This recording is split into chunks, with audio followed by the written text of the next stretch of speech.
The Texas heat rises from the dry earth like a living thing, wavering, shimmering, breathing. Dawn hasn't even broken yet, but the land seems awake, restless, thirsty.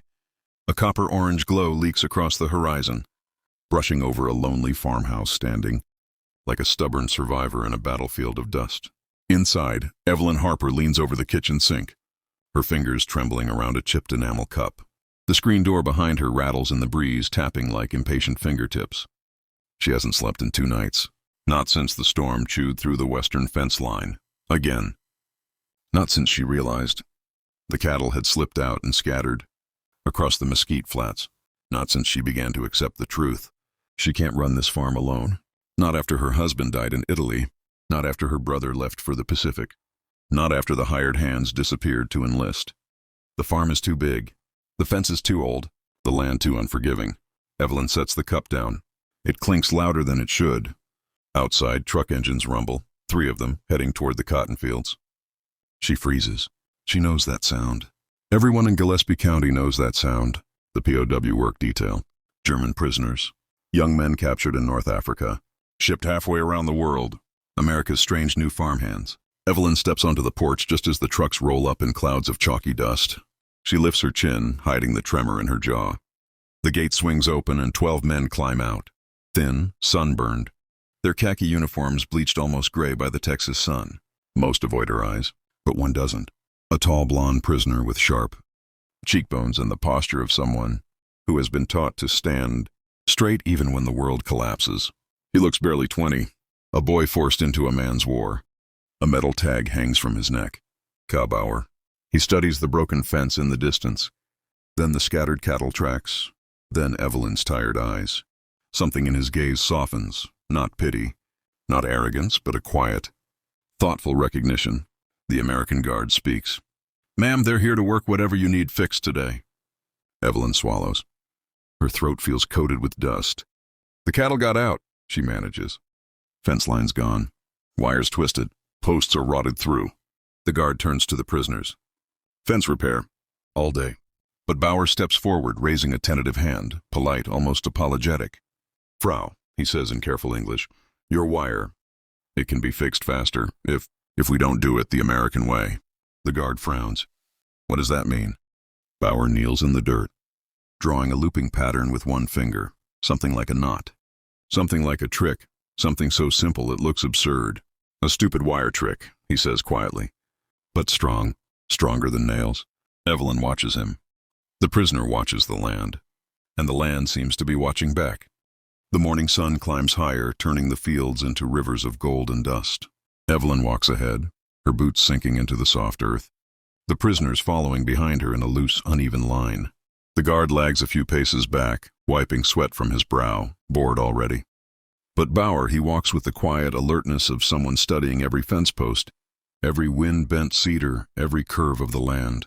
Evelyn feels his eyes on the broken fence before she even reaches it. The damage is worse than she thought. Storm-splintered posts lay like snapped bones, and the wire hangs in loose, defeated loops. Cotton tufts cling to the barbs where last night's wind tore through the field. Evelyn exhales shakily. If the cattle wandered farther, if they reached the creek line, they might be gone for days. Days she can't afford. Bauer steps closer, his expression neither shocked nor judgmental, just quietly certain. "You work this land alone?" he asks. She stiffens. "It's my land." He nods once respectfully, then kneels beside the fallen wire. The other prisoners wait for instructions, but Bauer doesn't raise his voice or pretend to command them. He simply touches the rusted strand as though feeling its memory. He twists it lightly between his thumb and forefinger, testing its give. "This wire is tired," he murmurs. "Old, but not useless." Evelyn crosses her arms tightly. "It won't hold a bull anymore." He doesn't argue. Instead, he studies the ground, picks up a snapped mesquite branch, and uses it like a pencil to sketch loops and angles into the dust. Simple, repetitive motions, quiet as breath. The design takes shape.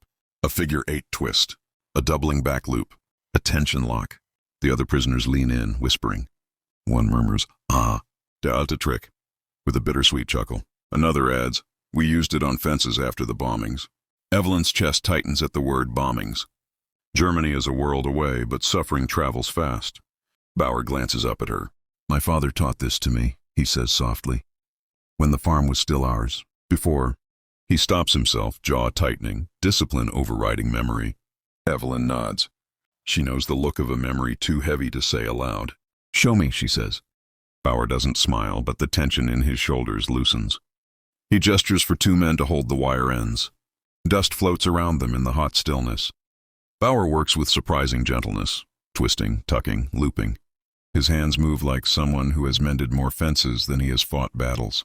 The moment he pulls the final loop tight, the wire snaps into place with a sharp metallic tang. The line straightens, firm, clean, strong. Stronger than the old posts deserve. Evelyn touches the finished length. It hums faintly with tension. Bauer wipes his brow. It is nothing. A stupid old trick. She shakes her head.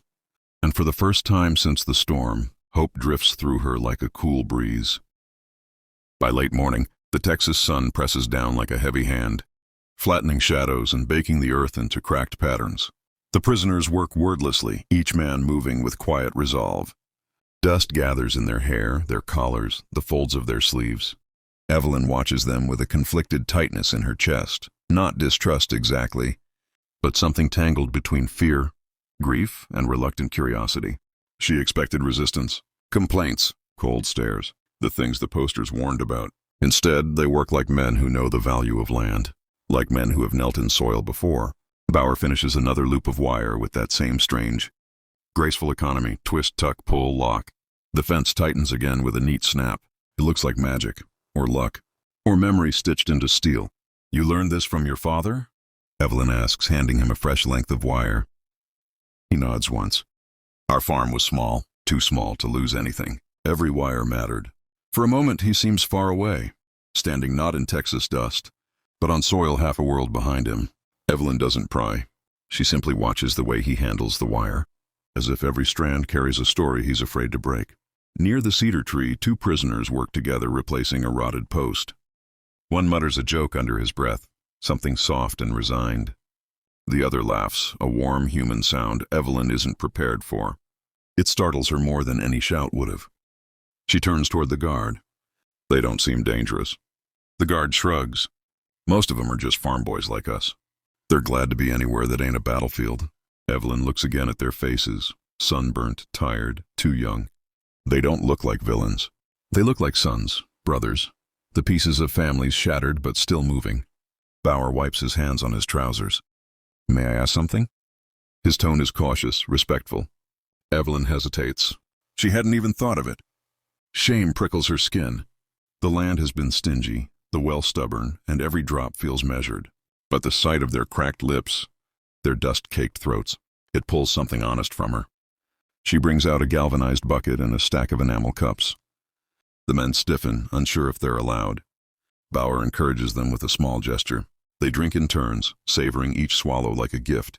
One of them, thin, dark-haired, pauses after drinking. He taps the rim of the cup lightly as though the coolness itself astonishes him. Danke, thank you, he whispers. Evelyn looks down at her hands. They are shaking again, but not from fear. In the distance, a cowbell rings faintly. A stray heifer emerges from the brush, trotting toward the repaired line. Evelyn lets out a breath she hadn't realized she'd been holding. The fence will hold, he says softly. Your cattle will come home. Evelyn meets his eyes, clear, steady, unexpectedly gentle. For the first time today, she believes him. By early afternoon, the sky whitens into a pale, merciless blue. Heat shimmers above the fields in trembling ribbons, as if the air itself is losing strength. Evelyn guides the prisoners toward the northern pasture, where the fence line bends around a cluster of wind-shaped mesquite trees. The ground here is uneven, scarred with old flood channels, the kind that shift without warning and tear fences apart like paper. Bauer surveys the landscape with narrowed eyes, measuring angles, distances, weak points. He doesn't rush. He doesn't boast. He simply observes, like the land is speaking to him in a language he used to know well. He nods. Since I was 5, my father said a fence tells you the truth about a farm. If it is crooked, the farm is tired. If it is strong, the farm breathes. Evelyn runs her thumb along a loose strand and feels the faint tremor of tension against her skin. She can't remember the last time the farm breathed. The guard leans against a cedar post, letting the prisoners work. Evelyn catches him wiping sweat from his forehead again, his face flushed red. Without thinking, she steps toward the house. The guard blinks. Well, ma'am, that'd be mighty kind. In the kitchen, she fills a jug with cool well water and carries it back outside. The guard drinks first, gulping greedily. Then he nods toward the prisoners. Evelyn steps forward. Water? She offers. Bauer accepts the jug for the men, lifting it carefully, reverently, as if it contains something sacred. One by one they drink, measured, mindful, never taking more than their share. When Bauer drinks last, he closes his eyes briefly, almost in gratitude. This water tastes like our river, he murmurs, handing the jug back. Evelyn raises an eyebrow. Texas water tastes like Germany. The men return to work. They move with the kind of synchronized silence that comes from routine, necessity, maybe survival. Even the scraping of wire, the thump of replaced posts, the click of Bauer's looping twists form a rhythm, rough, steady, almost musical. At one point, a young prisoner, barely 18 by the look of him, fumbles a coil of wire and winces when a barb nicks his palm. Blood beads instantly. Evelyn steps toward him. She pulls a clean handkerchief from her apron pocket and wraps his hand firmly. The boy's eyes widen in disbelief, then soften. His whisper is barely audible. She doesn't respond at first. Her throat tightens too quickly. Kindness feels strange today, fragile, like something that could break with a single loud word. When she finally speaks, her voice is low, steady. As she steps back, Bauer watches her, not with suspicion or calculation, but with a quiet, unreadable respect. You didn't have to do that, he says gently. Bauer nods slowly. Most soldiers are. For a moment, the wind drops. The field goes still, and Evelyn realizes, perhaps for the first time, that these men fixing her farm are carrying wounds that don't bleed. By late afternoon, the light changes. The harsh white glare softens into a deep honeyed glow that settles over the fields like a warm blanket. The shadows stretch long and dark across the earth. Work slows, not from fatigue, but from that quiet moment when the day begins to exhale. Evelyn walks along the newly repaired fence line. Each loop, each twist, each reclaimed post stands firm and straight. The cattle have begun drifting back on their own, heads low, tails swaying lazily, as if embarrassed by their brief escape. Relief settles into her shoulders like a long-denied rest. Behind her, Bauer sits on an upturned feed bucket, wiping dirt from his hands with careful precision. One of the younger prisoners approaches him, holding a folded scrap of paper. A letter. The boy's fingers tremble in a way that has nothing to do with heat. The boy hesitates, then opens the letter. His lips press together and he hands it silently to Bauer. Bauer reads, his brows tightening, not in shock but sorrow. Then he folds the paper gently, as though the words might break. Evelyn pretends not to watch, but something about the boy's stiff posture, the way his shoulders tremble once and then go rigid, pulls at her. Bauer clears his throat. His mother writes. He searches for the right English word. The bakery was bombed, burned, everything gone. The boy wipes his eyes with the back of his wrist, quickly, hoping no one notices. The prisoners notice. So does Evelyn. For a moment, no one speaks. The quiet stretches across the field like a thin veil. Evelyn kneels beside her toolbox, pretending to sort nails. She doesn't want to intrude on grief, but grief has a way of filling a space whether invited or not. What will he do? She asks softly. Bauer lifts his gaze to her. His eyes are tired in a way that feels older than he is. He can do nothing, he says. We can do nothing. We sit here safe while our homes. He stops. His jaw locks. His breath hitches. Propaganda told us Americans were cruel, he continues quietly. Monsters. But here, he gestures toward the fields, the water jug, the patched fence. Sometimes I think the bigger cruelty is that we are treated kindly while everything we knew is destroyed. Evelyn's breath catches. She hadn't expected honesty. Not like this. Not something so raw, spoken so gently. The guard strolls over then, humming to himself, oblivious to the emotional weight hanging in the air. He hands Bauer a cigarette. Bauer accepts it, but doesn't light it. Instead, he tucks it behind his ear, saving it for someone else. Maybe for later. Maybe for the boy whose world just burned down in a single letter. Evelyn studies him, the quiet strength, the restraint, the way he shoulders others' grief without letting his own spill over. Something unspoken shifts inside her. These men are not the monsters she imagined. They're lost sons, strangers in a land untouched by the war that gutted their own. The last light of day bleeds across the sky in shades of copper and rose. settling into the spaces between fence posts like a fading promise. Work is nearly finished. Only one small section remains, an old corner where the land dips sharply, where storms have torn the wire more times than Evelyn can count. Bauer studies the angle, tracing the earth with his boot. "This part," he says softly, "this part is always the hardest." The land wants to move. Evelyn exhales, brushing a loose strand of hair from her face, like it has a mind of its own. The sentence hangs between them, unexpected, too honest, almost a confession. Evelyn doesn't respond immediately. She crouches beside him, pulling a coil of wire closer. Her fingers graze his for the briefest moment, accidental, warm, startling. Bauer stiffens, then steps back politely, as though afraid she might think he meant anything by it. But it's Evelyn who feels the shock. She hasn't touched another person, other than handshakes at church, since her husband's funeral. To steady herself, she focuses on the wire. "How will you fix this bend?" she asks. Bauer kneels beside her, his knees stirring small clouds of dust. "You don't force the land straight," he explains. "If you fight it, the wire will break again. You work with the bend. You listen to it." Evelyn raises an eyebrow. "You listen to dirt?" A small smile touches his lips. "Sometimes dirt listens back." She laughs, quiet, sudden, unguarded. The sound surprises both of them. The other prisoners drift nearby, settling on the ground to rest while Bauer works. The boy with the burned bakery sits alone, shoulders slumped. Bauer glances at him, worry slipping across his face. "I should speak to him later," he murmurs. "But I do not know what to say. I cannot promise his home is safe. I cannot even promise my own."